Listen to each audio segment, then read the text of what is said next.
everything comes with its price, Paul, right? Oh, Yeah, I success, know. right? Yeah. You know I how that don't goes. complain. Yeah. Never got me anywhere before. Guess what time of the Join the day rest it of is, the world. everybody? Oh, look It at is this. Wow. Tuesday. No, it's not. It's Monday, March 3rd, and we are actually going live here at newclevelandradio.net. And it is time for What in the World with Paul Seaburn and his sidekick, John Denalo.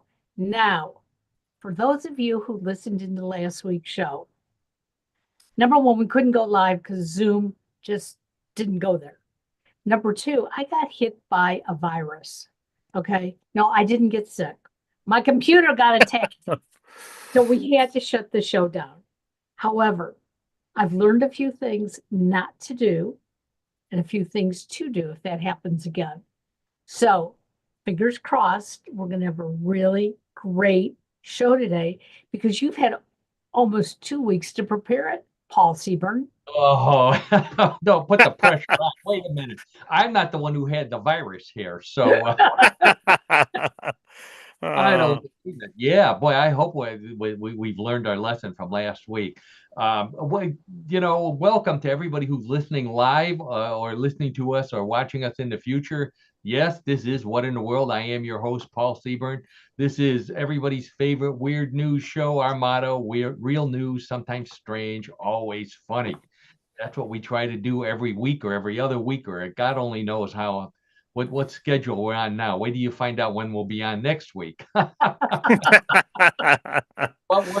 we're gonna plug away here. We carried over some great stories that we were planning to talk about last week, so they're still hot and fresh. So just like the Punchkis in Cleveland, for all you Clevelanders, the news is the same.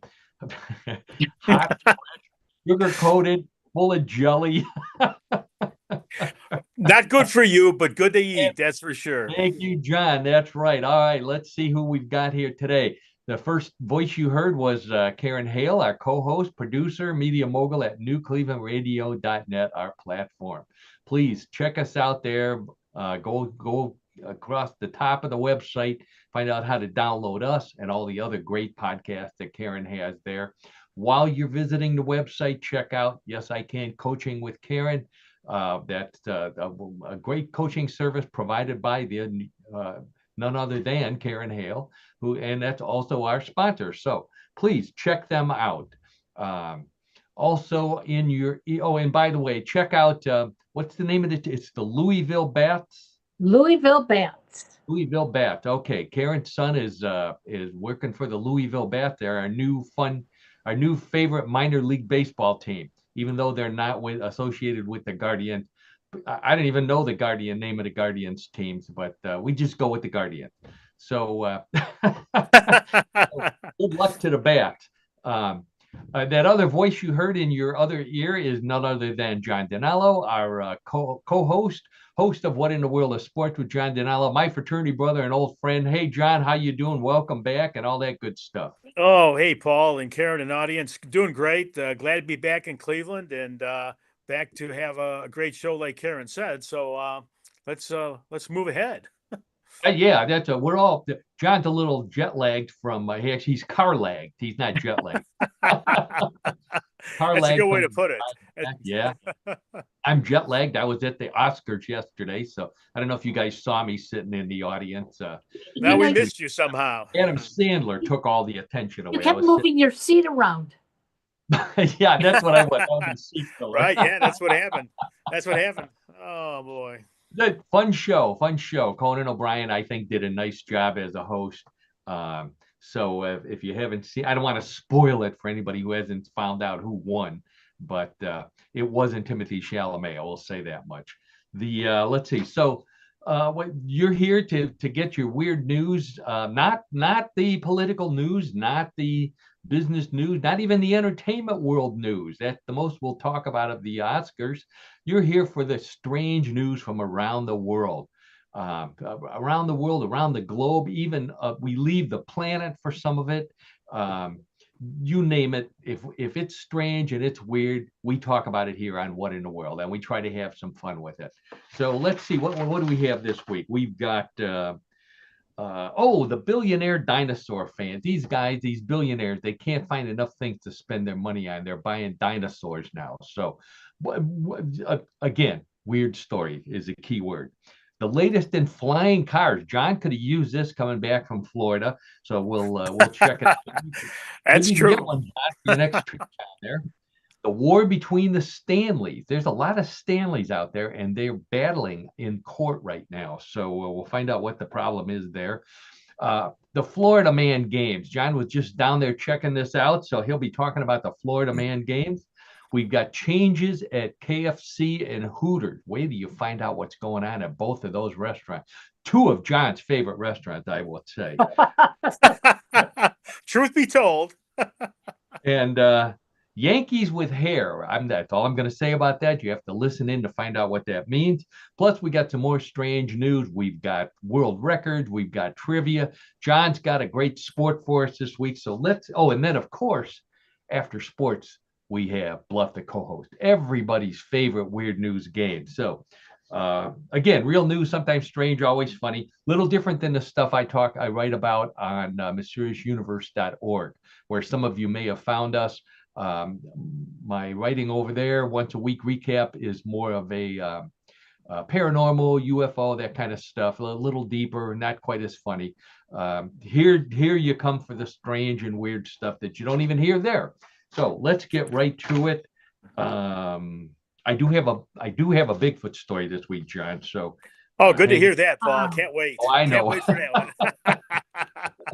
one. Okay, let's see. What do we got first? Oh, we need to bring up our logo here. Let's do that. I'll do this instead of trying to remember it. There we go. There's our logo. There's my book. What would you say to a naked space alien? Available now at all fine Amazon links. Also on my website, paulseaburn.com. I just got my website annual renewal bill today. So please go to the website. Make me feel Yeah, we need it. That's got to be done. Oh man, I'll tell you what, I forgot how much those things cost, and then it comes to those automatic renewals. Enough of this depressing news. Let's get right into some real news. So I think I mentioned last week, our last show, one of my favorite quotes from Robin Williams, which is, "Cocaine is God's way of saying that you're making too much money." I agree with that. I don't have too much money. I don't have any cocaine. So, but so the news reminded me that there are a lot of people out there with too much money, and they're spending it on all the wrong things. I'm talking about billionaires. Now, these are not billionaires that are buying space companies or electric car companies. They're buying dinosaurs. I couldn't. I was in total shock when I found this story. So, at a recent auction, and I don't know where the auction was, but a billionaire by the name of Ken Griffin spent, get ready for this, that's a picture of the dinosaur skeleton right there, excuse me, $44.6 million for a $150 million Stegosaurus skeleton. That's what we're looking at right there, a stegosaurus. And now most of the bones are there, John. I don't know. I think, are you counting them? Does it look like a complete stegosaurus? No, but from what I remember many years ago, that was one of my favorite dinosaurs. And I think he was the favorite of mine because of the spikes in his back. Are those plates or spikes that run around his back or through his back or whatever? Right. That made it kind of a unique dinosaur. Well, the Stegosaurus needed those spikes because look at his head. His brain was about the size of a peanut. So, yeah, I think that's pretty accurate, Paul. That's pretty accurate. Evasing predator game. He's not too good at that. So, but this guy spends $44.5 million. If I had that kind of money, I wouldn't buy a Stegosaurus. I'd buy an Eggosaurus because, you know, that's something that I need to spend some money on. Is egg. But can you imagine with all that money they spent on this? how he could help so many people in this world. That's Oh. my humanitarianism for the day. There you go. Okay. Oh, yeah. sure. Oh, yeah, of course. Jumped on a soapbox there for a second. Yep. And, and I don't think anybody would argue with you on that one, Karen. This is indeed Wow. a waste of money. Sorry, Ken Griffin, or whatever your name is, the $44.5 million. If you think that's bad, though, you would have thought that he'd get this skeleton. It came in a box that said some assembly required. Yeah, that big Apex box. Right, there it is. There's the box right there. Wow. Yeah, John, who buys a dinosaur at IKEA? That's insane. Well, So, but he's not the only one, believe it or not. There's another billionaire by the name of Dan O'Dowd. And there's a picture of Dan right there with his dinosaur. Now he spent less. I don't know how much, but the other guy set the record. Dan bought a Tyrannosaurus Rex skeleton. So much bigger, bigger head, bigger brain. No, so he doesn't have the spikes on his back. He has most of the skeleton at his house. He has the head in his office. Oh. Have you ever? Yeah, he has the head in his office. I think he uses it to intimidate people when they come in for their annual review. Probably. That's right. They'll have to deal. They have to deal with the dinosaur head. Oh my God. Yeah, talk to the head. Wow. It's not talk to the hand. Right. Head. Not talk to the hand. Talk to the head. Right. Oh my God. Wow. This is what billionaires have instead of Christmas ornament. I spend my money on a new Christmas ornament. They buy dinosaur heads for their office. And then, once you have it, and eventually you're going to pass on, you got to put it in your will. Who is he going to will this to? Do his kids really want the dad's dinosaur? Wow. I don't think. What a legacy to pass along, right? Oh my God. Exactly. Yeah, that's right. Or worst case, he keels over and they got to get it. It's in the basement. They got to hire special movers to get it out of the basement. Oh yeah, I bet. Sure. Hook it back up with the head and those little hands. I don't know. It's so it's not just billionaires in the business world. It's rich people in the entertainment world. I said I wasn't going to talk about entertainment, but this is too good. Russell Crowe. Russell Crowe was in the Gladiator movie. All kind of movies. So Russell Crowe has a dinosaur head. There's a picture of the dinosaur head. He doesn't have the rest of the diamond. He's not a billionaire, the dinosaur. He could afford the head, but I don't think he bought it. I think he won it in a poker game with Leonardo DiCaprio. That's the story that's no, seriously. Never say never. Never say never. Wow. No joke. Leo DiCaprio, when he's not chasing around young ladies, he's buying dinosaur heads, and then he plays poker with Russell Crowe and loses it in the poker game. So now this dinosaur head goes from Leonardo DiCaprio to Russell Crowe, who takes it home, and then he gets divorced. So it ends up in the divorce proceedings. His ex-wife doesn't want it, Yeah, she wants the sofa. Hey, you take the head. You can sleep in that. I'll take the sofa and the bed. Such are the vagaries of the rich and famous, right? Yes, exactly, John. Thank God we don't have these kinds of problems. We've got no, not at all. So there you go. Spend your, as Karen so succinctly put it in her coaching voice. She said, spend your money on poor people. That's right. Exactly. Yeah, be philanthropic, right? Exactly. Yeah, right. Plenty of other causes. Okay, another sign you have too much money. You can own a flying car. We've been waiting for the Jetson style flying cars. Although I had a flying car once, John. I don't know if you remember this. On a windy day, all Volkswagen Beetles turned into flying cars. Well, you had the Volkswagen Beetle, and I've ridden in it many times. I know exactly what you're referring to. It seemed like it was taking off, right? Oh, especially going over a bridge in the wintertime, going over an icy bridge. You never knew what lane you never knew where you were going to end up in those days. So it's a wonder that we survived, but we did. But now we've got these flying cars. So this car comes from Aleph Aeronautics is the name of the company. They have this car costs $300,000. It can be driven like a normal car, but it also has propellers underneath in the trunk and underneath the hood that blow down and out and back. I don't know where all they emit their propelling, but it lets them take off vertically and fly over other cars. So here's a picture of one flying over another car.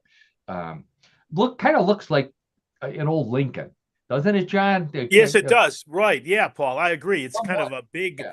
it's kind of Somewhat. a long car, very wide. Yeah. Yeah, and black, you know. No, sure. The perfect mobster car, isn't it? Perfect Oh, mobster. yeah. Oh, yes, it would be. Does air traffic control have to give them the rights to drive? I put this on the Facebook, and somebody asked me that question. I'm not sure that the FAA has approved this, but they said it's supposed to be available next year, and they've already been testing it. Obviously, test flight. I think the mob would buy the first run out.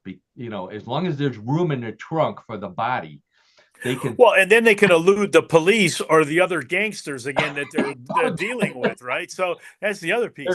There's our mob guy right there, John. I didn't even think of that part. I was it just they kind of could comes fly with the farther out territory. into the Atlantic before they drop the body off.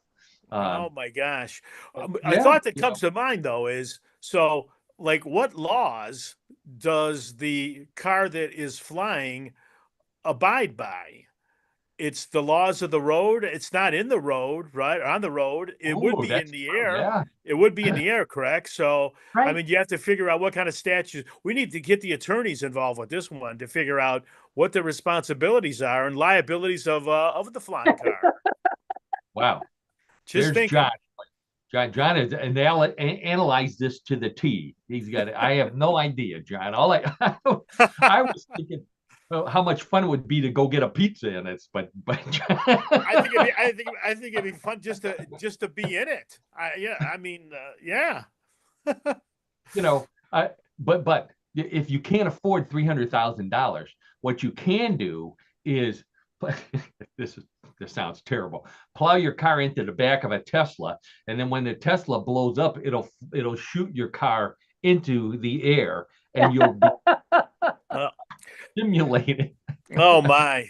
Simulating a flying car. I see those things. I'm not going to make any political comments on Tesla, but I do see those really ugly Tesla, whatever those things are, the truck. Their truck. Yeah. Yeah. Cybertruck, I think it's called. Yep. Cybertruck. Yeah. Right. Tells you something about the billionaire. But going back to this one. So John, as you said, this looks like a mob car. This looks like a big old Lincoln. This is the kind of car that George Jetson would buy for his daughter Judy when she had her temporary license. Instead of giving her the good flying car, with the bubble on it and right. With the speed of light, he'd give her this one. Like once you learn how to parallel park at Spacely Sprockets, then That's right. That was the company, Spacely Sprocket. In the parking lot. Yeah, he'd take her to work. Sure. On Saturday, learn how to parallel park the flying car. Good old George Jetson. You can't forget him from our childhood. That's for sure. That's right. You're in trouble if you got a flying car and you can't remember where you parked it, but you'll find it on the roof of your garage the next morning. Oh, that is a problem. There you go. All right. How about companies that have too much money? So we did a story a couple months ago, it seemed like it, a couple weeks ago, about the maker of Yeti coolers. John was in on this one here because there was a team that moved to Utah, of a hockey team, and they wanted to call themselves the Utah Yetis. And that's right. The Yeti cooler company said, no, you can't. People will get us mixed up, our coolers and the hockey team. Well, so it turns out that they're not the only ones that have problems like this. There's a company by the name of Stanley that makes thermoses. I don't know if you remember these. There's a picture of a Stanley thermos right there. I do remember those. Yeah. Yeah.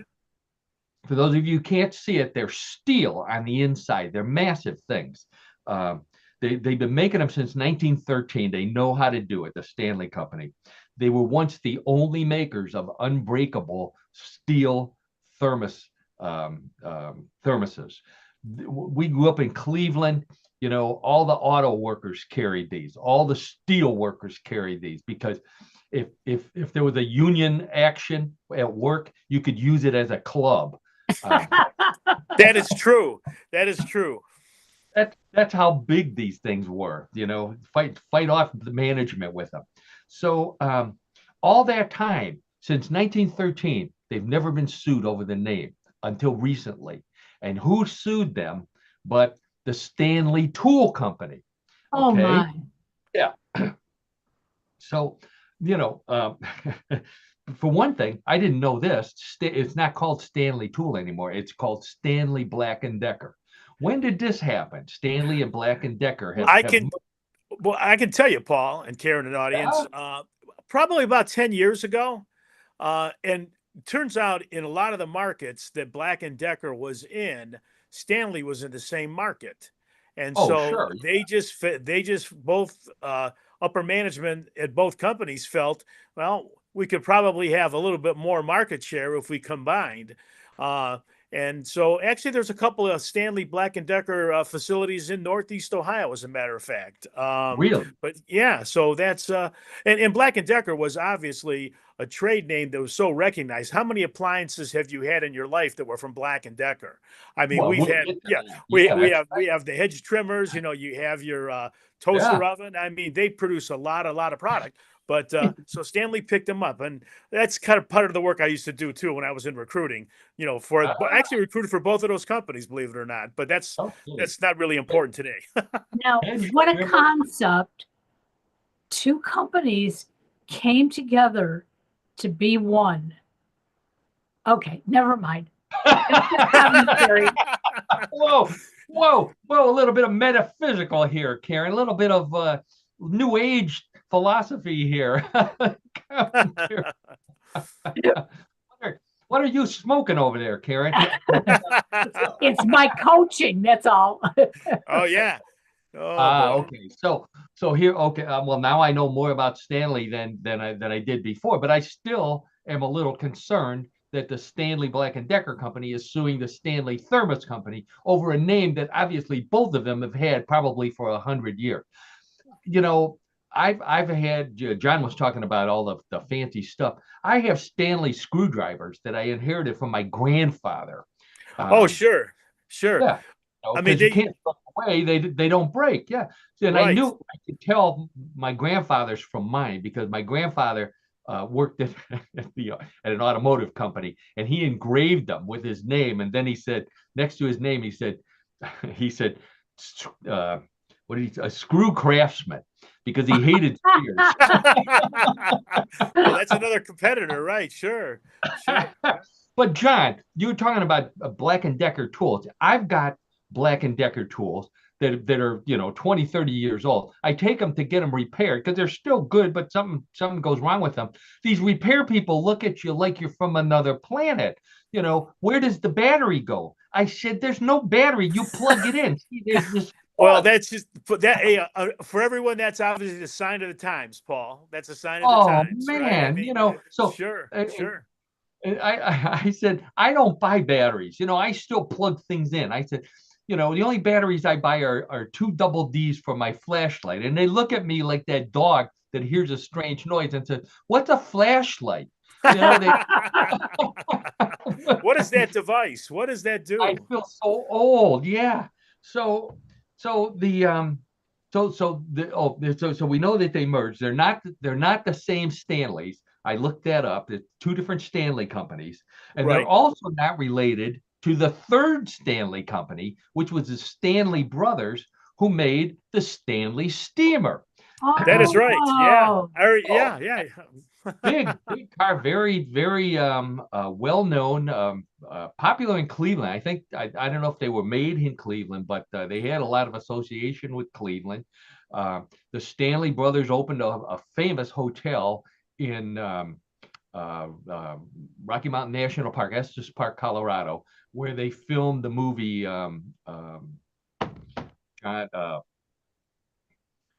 the Hello Johnny movie with Jack Nicholson. But I can't remember the name, based on a Stephen King novel. Anyways, the Stanley. So it's not those Stanleys either, nor is it the Stanley Steamer people, which, who clean carpet. They don't make steam cars. They clean carpets. They drive around in gasoline-powered cars. This is all a lie. You can tell it's a lie because they spell steam STEEM. So that's an eye catcher. I think that's an eye catcher, Paul and Karen, yeah. an audience. That's so an eye catcher. They don't get sued by the Stanley Steamer people of the car nature if they're still around. So we got all these Stanleys here. So we'll get back.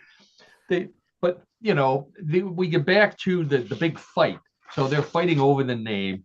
And here's the reason why. So last year, believe it or not, there was a flaw in the thermoses. There was a problem, and they had to in the mugs. They make mugs now. The Stanley thermos people had to recall 2.6 million mugs after 38 people were burned because of lid failure. They had a lid failure. I had that happen to me. I went to a Guardians game, and a big wind came up and blew my cap off. Very good, Paul. Very good. There we go. So the Stanley Black & Decker people said that it was ruining their reputation because people thought that they made the Stanley mugs that burn people. So I can kind of understand that. But even so, I think they should settle it with a cage match. I think they should get the CEO from the one Stanley company and the CEO from the other Stanley company and put them in a cage, like big time wrestling. And, they'll be swinging thermoses at each other. And I have a better idea. They should hire me as their coach, and I will get them to work it out. Oh, there you go, Karen. There it is, a practical application and a good solution. After the cage match, because I still want to. Okay. Paul's still pushing for the cage match. All right, okay, I get that. I'd pay to see that. It reminded me. I was thinking about that as I was writing this up. It kind of reminded me of the Florida games. We talked about the Florida game. This would be a perfect Florida game. And as I mentioned in the intro, John was down in Florida, and the Florida games were the Florida Man games were, I think, this weekend. Right. So, yeah, these are John. Why don't you fill us in on them?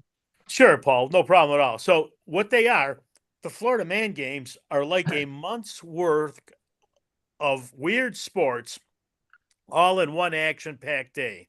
Let me explain. Wow. It starts with Eat the Butt Challenge, where contestants eat an entire roast pork butt and try to outdo the other person in terms of time that way. Then there's also the weaponized pool noodle mud duel. That is true. Followed by the lawnmower racing and human beer pong. That one has garbage cans painted like red Solo cups. And Paul's got a great picture of it right there. Wow. Unbelievable. I know I was supposed to say something. I think I forgot to turn the page. I think we used to do this when in chugging contests. We had cups like that for chugging contests back in college, John. Sorry about that. Well, Paul, you're 100% right about that. And speaking of chugging, okay, in the games, get ready for this. Next is the Florida sumo cage match in beer chug. Now, and that is followed by the mechanical gator ride.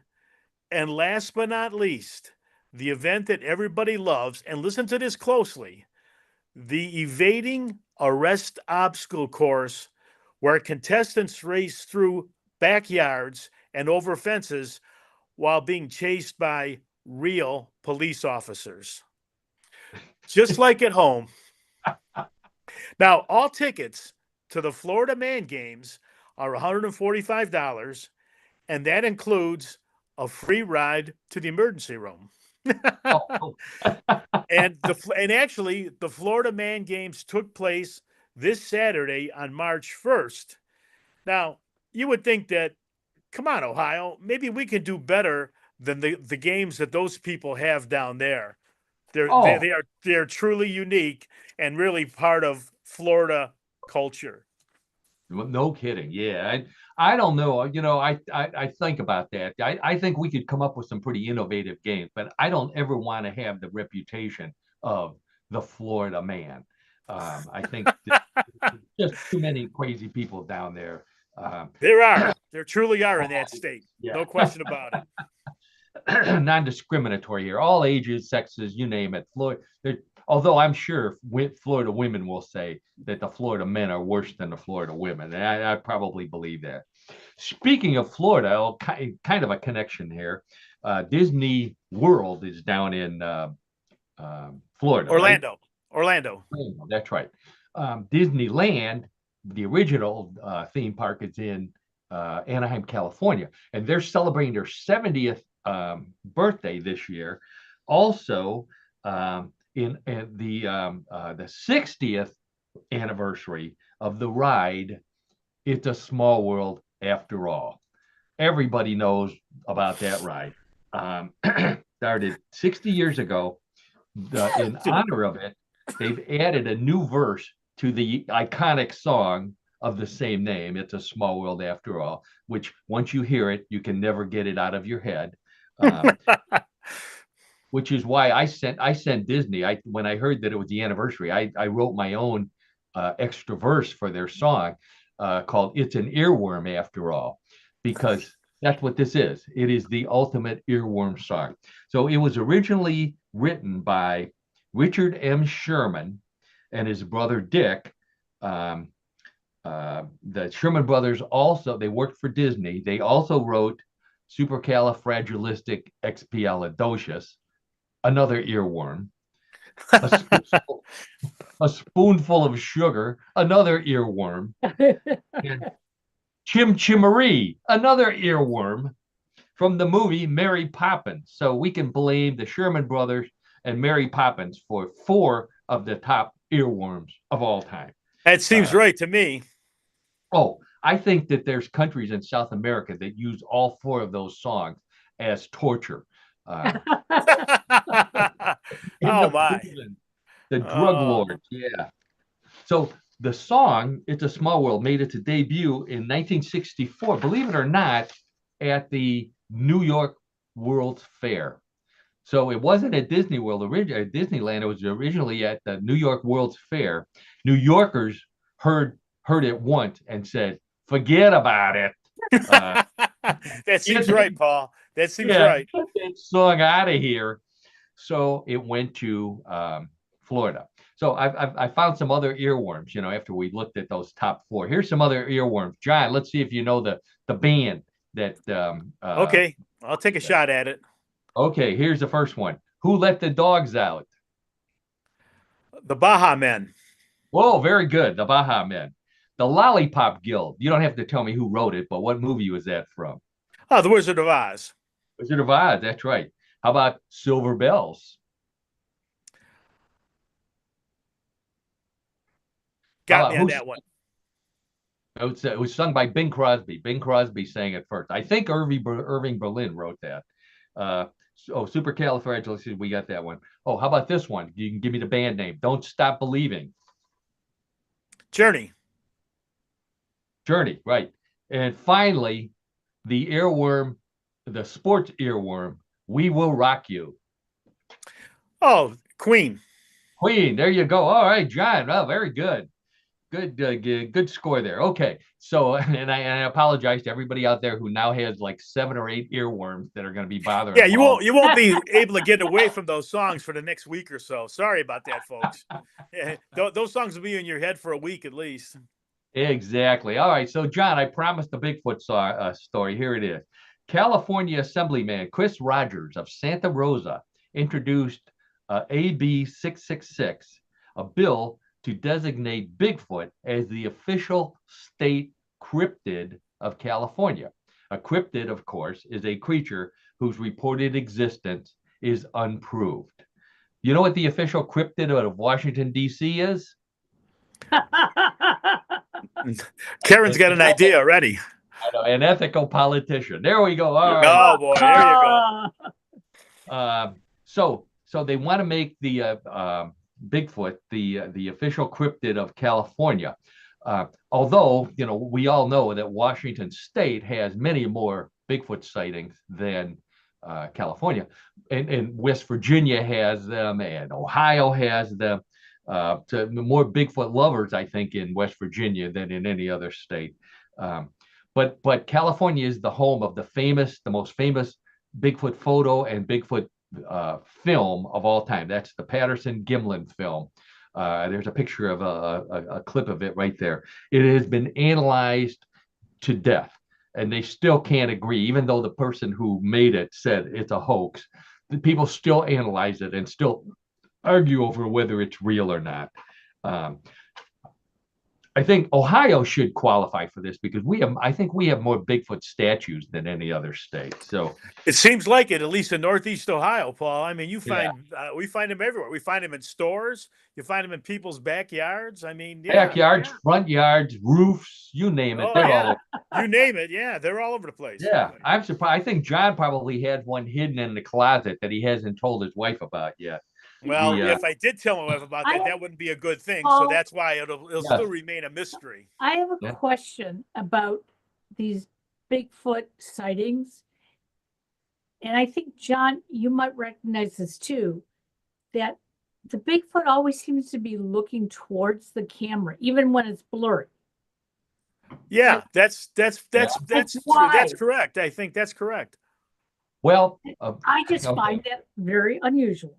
I'll put my paranormal cryptid investigator hat on from my years at Mysterious Universe.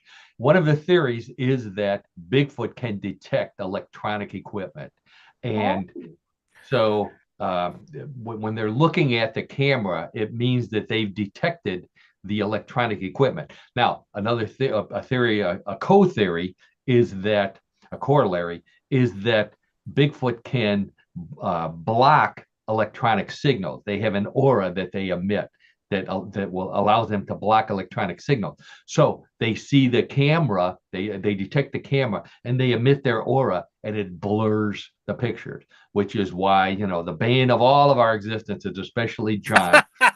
Yes, it is the bane. Yes, Paul and Karen and audience, it is the bane of my existence. Is Bigfoot real or not? I lose hours of sleep over it every night. We still, no one's asked. I don't have my $100, my Bigfoot dollar here. We have a Bigfoot buck for anybody who can send a clear picture of Bigfoot. You win a Bigfoot buck. So I mean, that's a great reward when you think about it. I mean, I hope the audience picks up on that. It's a great reward. Come to Ohio, buy a Bigfoot statue with it. So Sure. I got a little bit of sad news here for John and for a lot of guys out there. The fast food chain once known as Kentucky Fried Chicken is leaving Kentucky, of all places, and moving to Texas for tax reasons. KFC's headquarters will now be in Plano, Texas, which Karen knows this is a suburb of Dallas.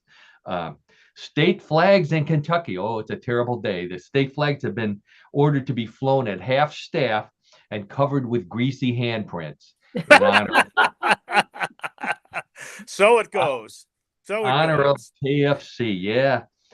Now moving to Texas could be a problem for KFC because I lived there many years. I know this for a fact. A lot of churches down there ban finger licking. So yeah, I bet. Sure. This is KFC. KFC is the world's second largest restaurant chain. And also it's the second largest killer of chickens after bird flu. So oh geez. Sorry. I'm sorry. So they had to hire a Brinks truck to move the original recipe from Kentucky to Texas so nobody would steal it. And then they had to bring an oil tanker in to move the original oil, which they still use. Oh my gosh. Wow. That's scary. No kidding, John. Even scarier for you, more sad restaurant news. And I know this is really your favorite restaurant, Hooters. Hooters announced it is filing for bankruptcy after years of sagging sales. Oh, that is somewhat sad. I wouldn't say it's my favorite restaurant, but I'm kind of sad about that to hear that. Oh, you really. know about it? Sure, everybody knows what Hooters is. So their lawyers hope to restructure the chain under a new specially designed program for them, known as Chapter 11 Double D. Hey, you do what you have to do. That's what I think. Well, then, John, a lot of people suggested that they merge with Dick's Sporting Goods, but hey, I'm leaving that one alone, Paul. Sorry. Okay, leaving that one alone. Smart move. So they tried to survive. They tried to lift up sales with an injection of cash, but the investors realized that their management was just a bunch of boobs. Of course they were. Where do you think they got the idea for the restaurant? Come on. Oh, that's very good, Paul. Oh, I don't That's know. Very good. I as much as I know business, I don't think this is over yet. I think that there's still some Hooters fan, one of those billionaires, one of those stupid billionaires. Forget the dinosaur. Come in and save Hooters for the rest of us. Could be a noble cause. Could be a noble cause. There you go. So my favorite story of the week. Oh, this one. I post stories on Facebook. By the way, if you want to get in contact with us, a good way to contact me is via Facebook. I'm on there all the time. You can just look up my name. You can send me a message on my webpage, paulseaburn.com. You can go to newclevelandradio.net and send a message, an email to Karen. All the different ways to contact us. This story, I put it on Facebook, got more comments than any other. To cram even more people onto airplanes, Airbus is making, get ready for this, double-decker seating, which features one row of seats on a raised platform, followed by another row of seats on the floor at normal level. And then the next one raised and the next one lowered and so on and so forth.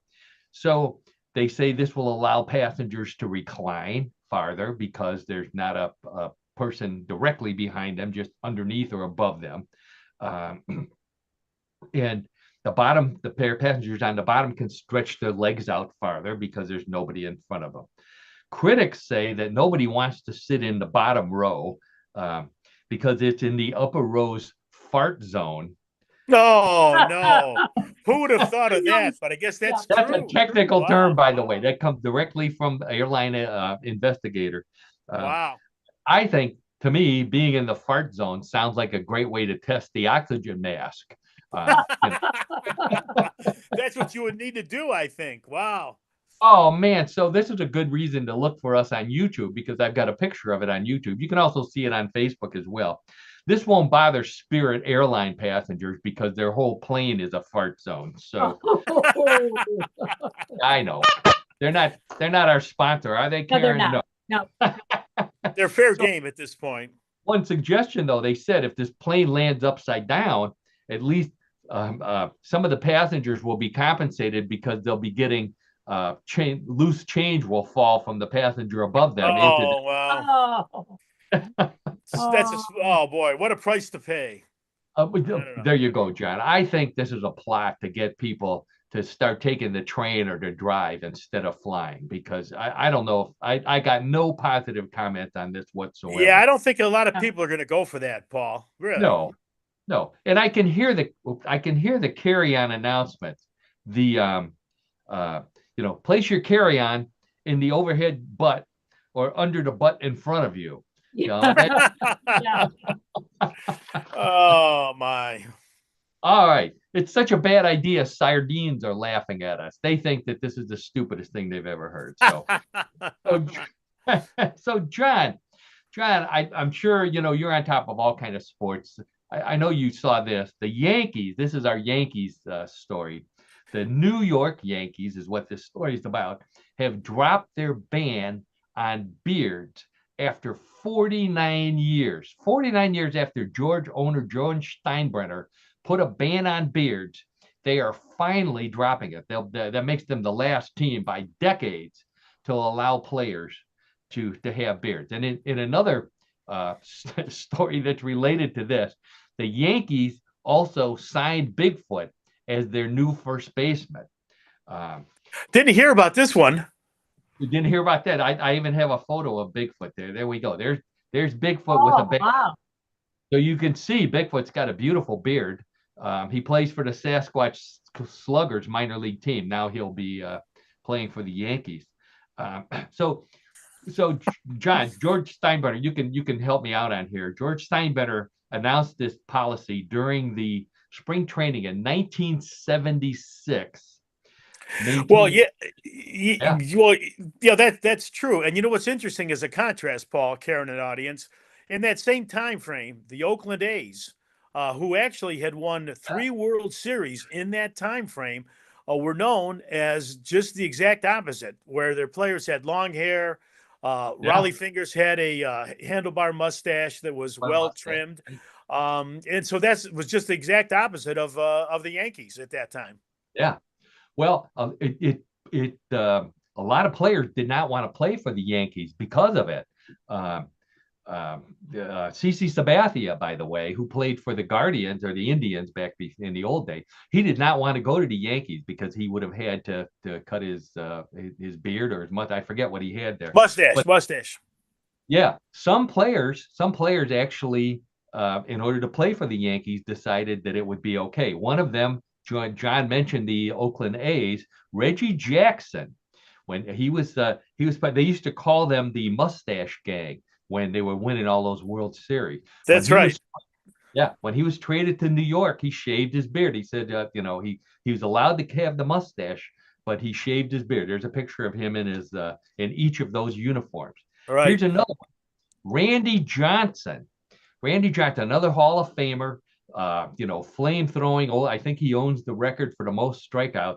I don't know who did he play for before he played for the Yankees? The Seattle Mariners. Seattle Mariners.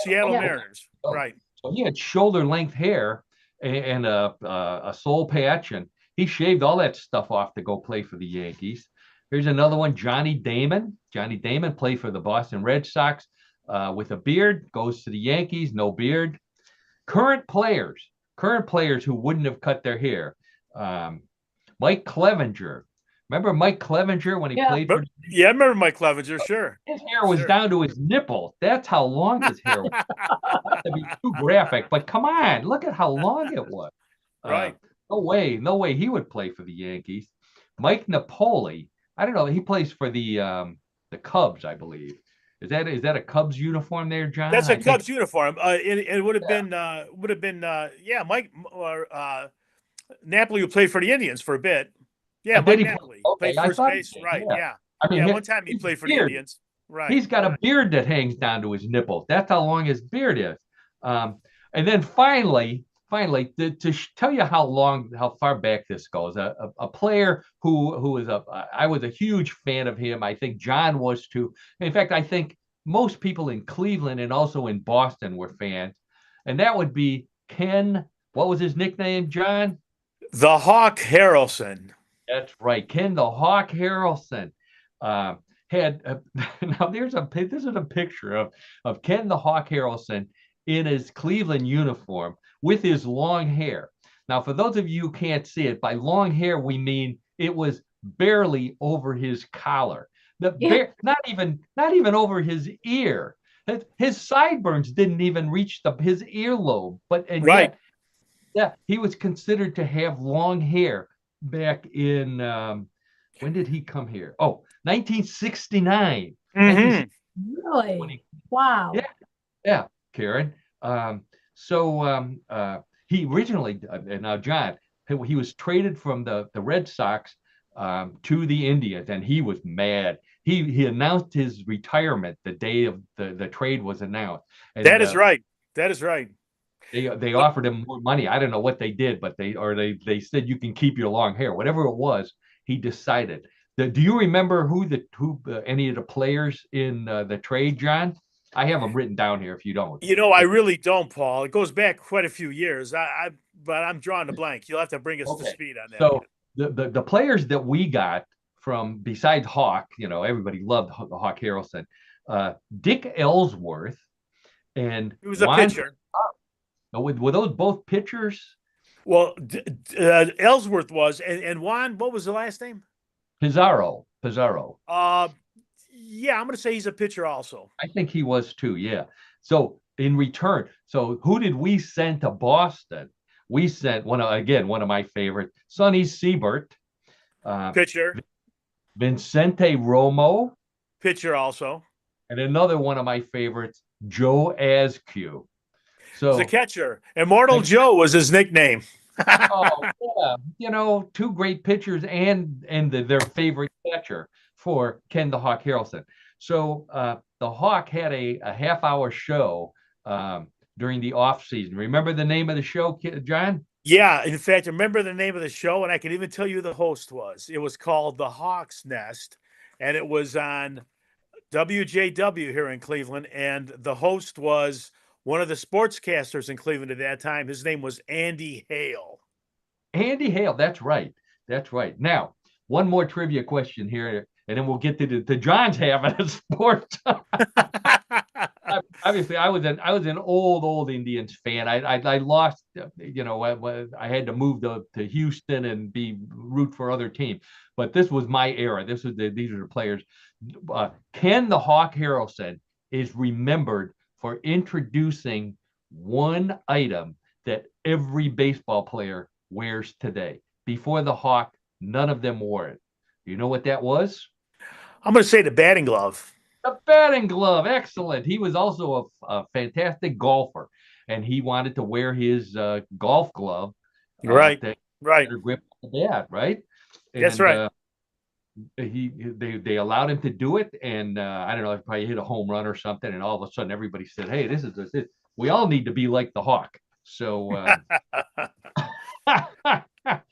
great guy, good-looking guy. Anyways, all right. So I think that's the end of my portion here. Although I kind of treaded into the sports area, which is normally John's. So John's got a great sport for us. Where's your logo here, John? There we go. What in the world of sports?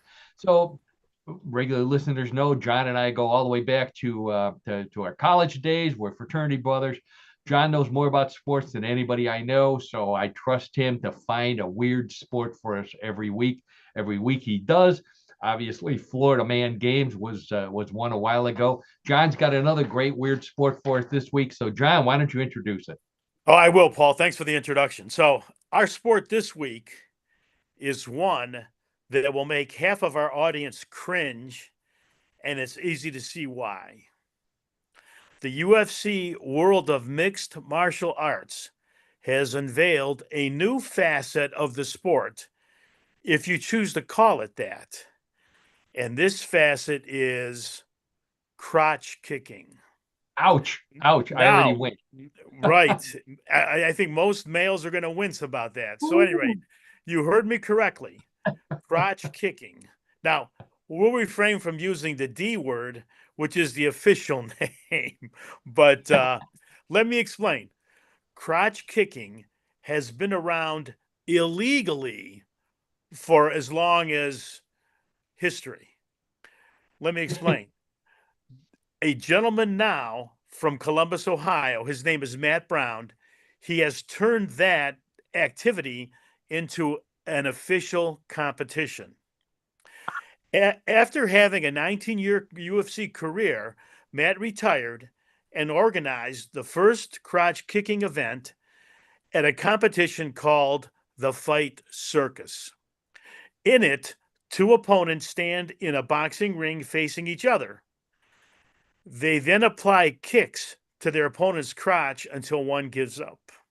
Now, we'll pause for a moment here so our male listeners can catch their breath. No kidding.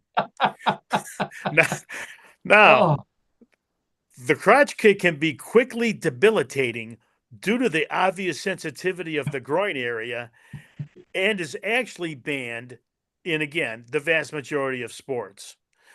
But despite the obvious pain, the crotch kick, or the low blow, as it is often called, has become a comedic device in the media.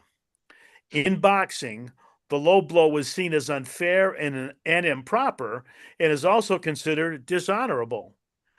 They Yeah. have been forbidden as far back as the Marquess of Queensberry rules. Now, in regular UFC matches, the rules dictate that a groin strike is a foul in both male and female matches, with the recipient being given up to 5 minutes to recover after the blow. Nowhere near enough time. Well, absolutely. The rules require male competitors to wear groin protection, but believe it or not, female competitors are forbidden to do so. Don't ask me about the wisdom of that, but that is a rule in the UFC. Now, groin attacks are allowed in boxing matches in Thailand, but are generally considered illegal in other sports, including professional wrestling. However, fans of the famous wrestler Ric Flair will remember his crotch kicks when the referee wasn't looking. He was notorious at doing that. Yeah. Now, using the D word instead of crotch, Matt Brown unveiled the Ultimate Crotch Kicking Championships, or this is the acronym, get ready for this, UDCK, at an event called, again, the Fight Circus, like we mentioned before, saying it was better than the power slap, which is slap fighting. Brown refereed the match, making sure the competitors used nothing but shin to twins move. Oh. Now, we don't know, to this day, we do not know who won, but we think it was the guy who could at least be able to walk out of the ring under his own power. No kidding. Now, I've had some really weird sports. This is clearly one of them, and clearly, as Paul says, one of the most painful ones. But after covering this new sport, I can't see anything funny about it. I like it better when there's no hitting below the belt, and you can even pull your trunks up to your neck. There you go. As this guy's doing right here. Why would anyone want to participate in this? That's a great question, Karen. And as a matter of fact, but the research shows that there are people that do compete in this event. Again, male as well as female. Now, it's just, you have to have just a masochistic view of things, obviously. I mean, how would you want to do that? But again, it happens, and that's why I'm reporting it. And let's kind of leave it at that. Yeah, they don't have a federation, right? No federation. No, Karen. Unfortunately, no federation, no association. Matt Brown is the champion and proponent of this sport. So everything revolves around Matt Brown. And if he can form an association or an organization, well, then I guess it becomes more formal that way. But it's Matt Brown's baby here, so to speak. Well, it's probably under UFC. Yeah, it's under UFC jurisdiction. So right, sure. Well, I guess, yeah. I don't even. I hate to carry this on any further because I think we should just move on, Paul. Let's move on. No, we can't, John, because as painful as it is, I can remember back in college when we participated in a sport very similar to now, this. Wait a minute. This goes so far back, and this is something with selective amnesia. I wouldn't want to think about this or remember this. So go ahead. Shocked, because you played a very crucial part in this.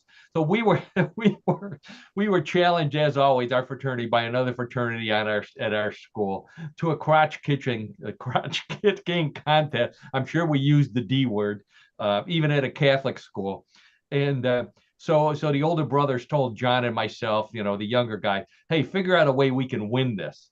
So all I could think of was the pain that would be, that I would suffer. Oh, man. And that's all I could imagine. But believe it or not, our man John, he demonstrated today how well how thoroughly he researches and investigates a topic. So John investigated crotch kicking, and he came up with a maneuver that was guaranteed to protect the crotch from kicks. And this is the maneuver right here. Basically, Somehow I have forgotten about that, Paul. I don't know. I don't know.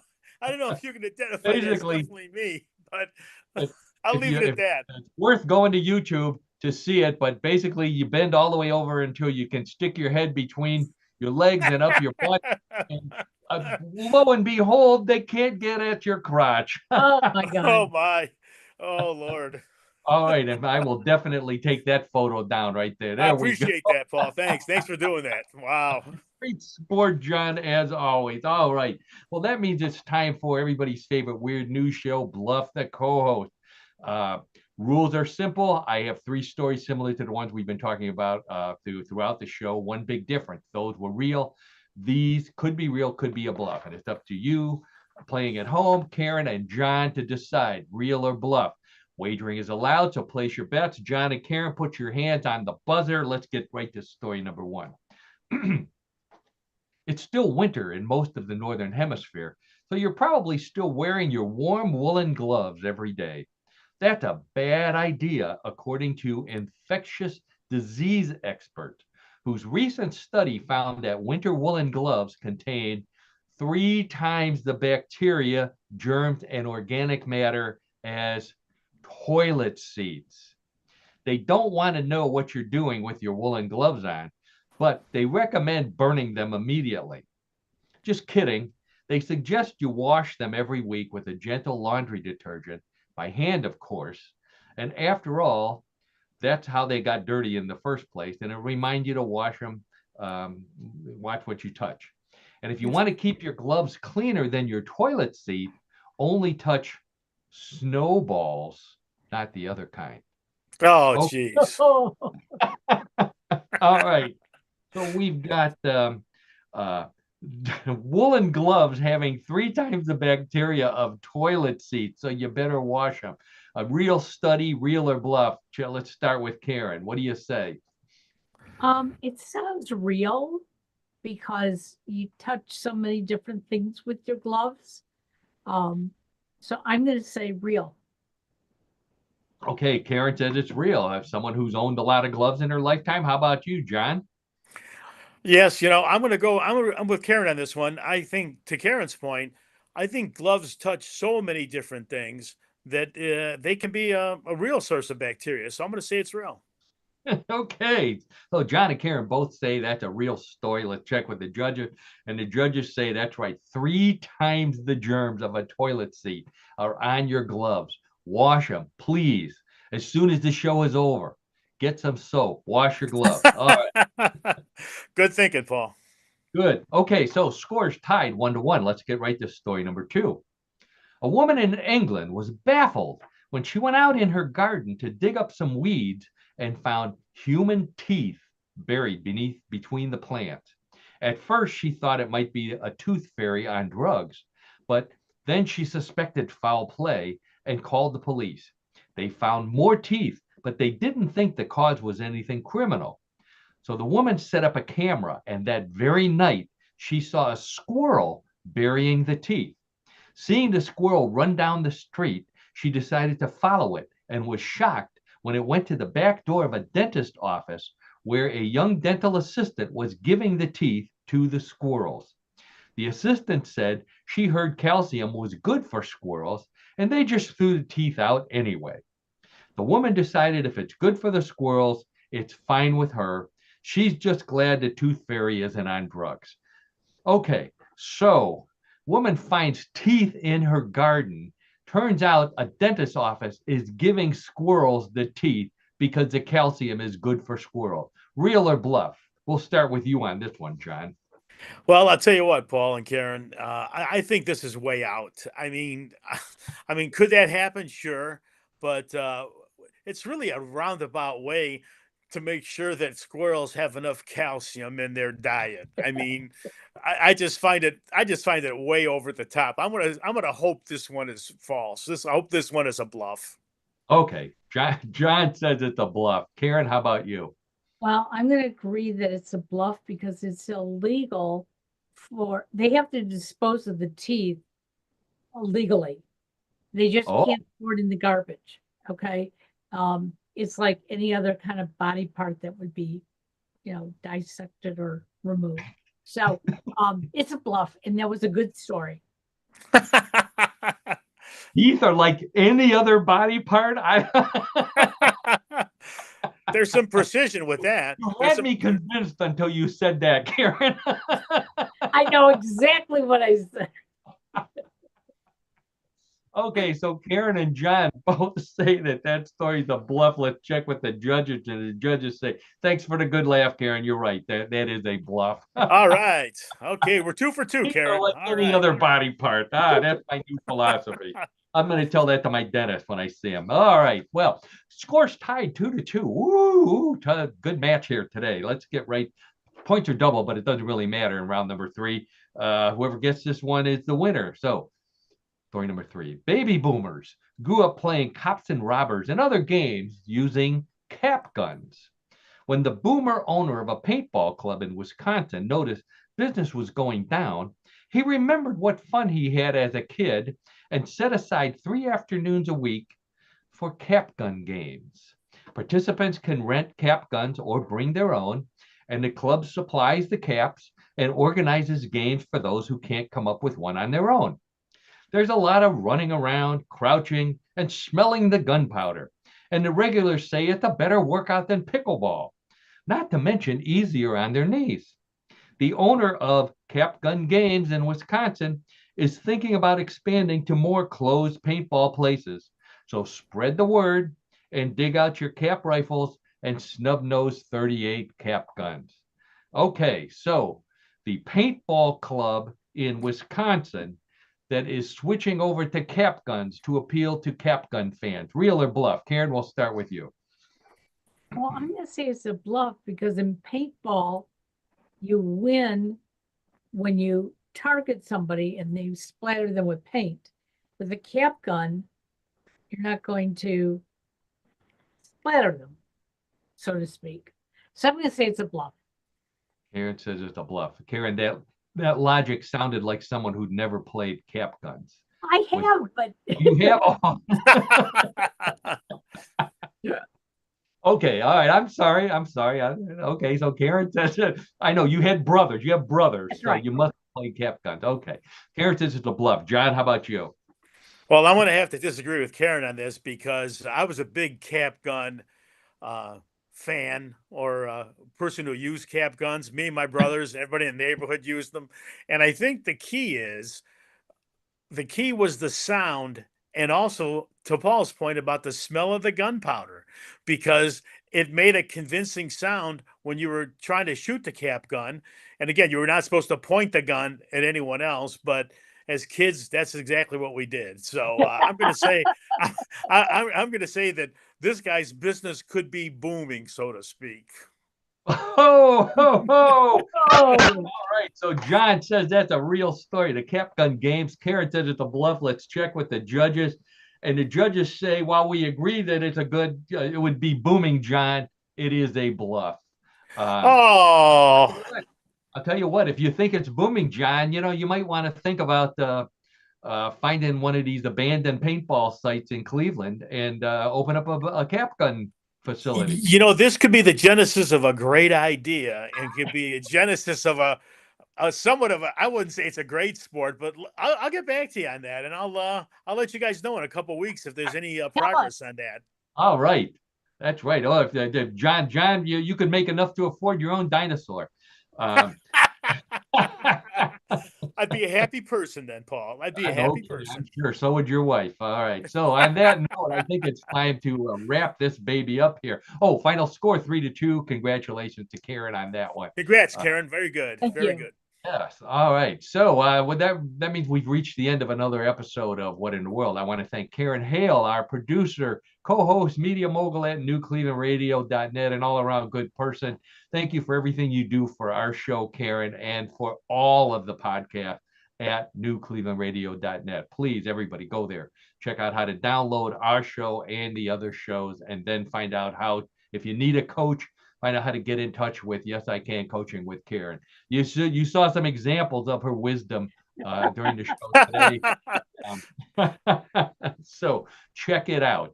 Then as always, I thank my old buddy John Dinallo for his coaching, for his sports knowledge, for his knowledge, and for putting up with me for an hour. Jay, John, it's always a pleasure, Paul and Karen. It's always a lot of fun. All right, great. And as always, we want to thank all of you listening out there, watching, listening, however you partake of What in the World.